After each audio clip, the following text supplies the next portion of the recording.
नमस्कार मित्रांनो, आजच्या व्हिडिओमध्ये तुम्हा सर्वांचे मनपूर्वक स्वागत। मित्रांनो, आज आपण जाणून घेणार आहोत भारत सरकारच्या पोस्ट ऑफिसची एक अत्यंत फायद्याची आणि सुरक्षित गुंतवणूक योजना, जी 2025 साली नव्या व्याजदरासह 9.75% पर्यंत मिळते। कोणती योजना आहे ही, कोण गुंतवणूक करू शकतो आणि किती परतावा मिळतो, आणि सगळी माहिती अगदी स्टेप बाय स्टेप आपण पाहणार आहोत। तर व्हिडिओ स्किप न करता व्हिडिओ शेवटपर्यंत नक्की बघा। आणि हां, जर तुम्ही मराठी अवनी यूट्यूब चॅनलवरती नवीन असाल तर चॅनलला सबस्क्राईब करायला विसरू नका। चला तर मग व्हिडिओला सुरुवात करूया। तर मित्रांनो, ही योजना नेमकी काय आहे, तर ही योजना आहे पोस्ट ऑफिस मासिक उत्पन्न योजना। त्याच्यामध्ये मंथली इन्कम स्कीम आणि सिनियर सिटीजन सेव्हिंग स्कीम दोन्ही योजनांमध्ये सरकारने नुकतेच व्याजदर वाढवले आहेत। आता सिनियर सिटीजन सेव्हिंग स्कीममध्ये सध्या 9.75% पर्यंत व्याज मिळते। ही योजना केंद्र सरकारच्या राष्ट्रीय बचत योजनेअंतर्गत येते आणि ती पूर्णपणे सुरक्षित आहे। आता या योजनेचे वैशिष्ट्य काय आहेत, त्याच्यामध्ये व्याजदर किती मिळतो, तर सिनियर सिटीजन सेव्हिंग स्कीममध्ये 2025 मध्ये वार्षिक 9.75% व्याज दिलं जातं आणि मंथली इन्कम स्कीमसाठी सध्या 7.4% दराने मासिक व्याज दिलं जातं। याच्यासाठी कालावधी काय आहे, तर सिनियर सिटीजन स्कीमसाठी 5 वर्षाचा कालावधी आहे, त्याच्यानंतर तुम्ही तो वाढवता येतो। आणि मंथली इन्कम स्कीमसाठी हा 5 वर्षाचा कालावधी आहे। त्याच्यानंतर व्याज कसं मिळतं, तर सिनियर सिटीजन स्कीममध्ये 3 महिन्यांनी व्याज मिळतं आणि मंथली इन्कम स्कीममध्ये दर महिन्याला निश्चित रक्कम खात्यावर जमा केली जाते।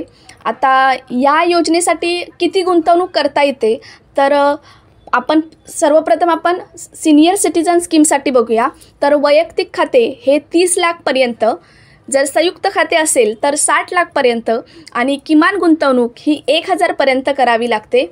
आणि मंथली इन्कम स्कीमसाठी वैयक्तिक खाते ही 9 लाखपर्यंत, संयुक्त खाते ही 15 लाखपर्यंत आणि किमान गुंतवणूक ही 1500 पर्यंत करावी लागते। जर उदाहरण द्यायचे झाले तर सिनियर सिटीजनमध्ये ही 10 लाख गुंतवले तर 9.75% नुसार त्यांना दर महिन्याला 24,375 व्याज मिळेल, आणि म्हणजेच वार्षिक 97,500। आता हा अर्ज कोण करू शकतो, तर सिनियर सिटीजन स्कीममध्ये वयाची अट आहे, वय आहे 60 वर्ष किंवा त्याहून अधिक।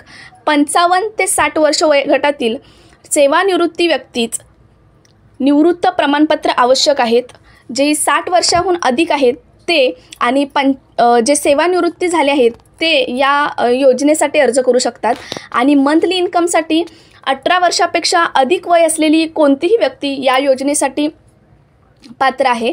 त्याच्यानंतर अर्ज करण्यासाठी आवश्यक कागदपत्रे लागतात, तर काय आहेत, तर पहिला आहे आधार कार्ड, दुसरा आहे पॅन कार्ड, तिसरा आहे 2 पासपोर्ट साईज फोटो, चौथा आहे पत्त्याचा पुरावा, 5वा आहे निवृत्ती प्रमाणपत्र आणि 6वा आहे बँक पासबुक। ही कागदपत्र लागतात।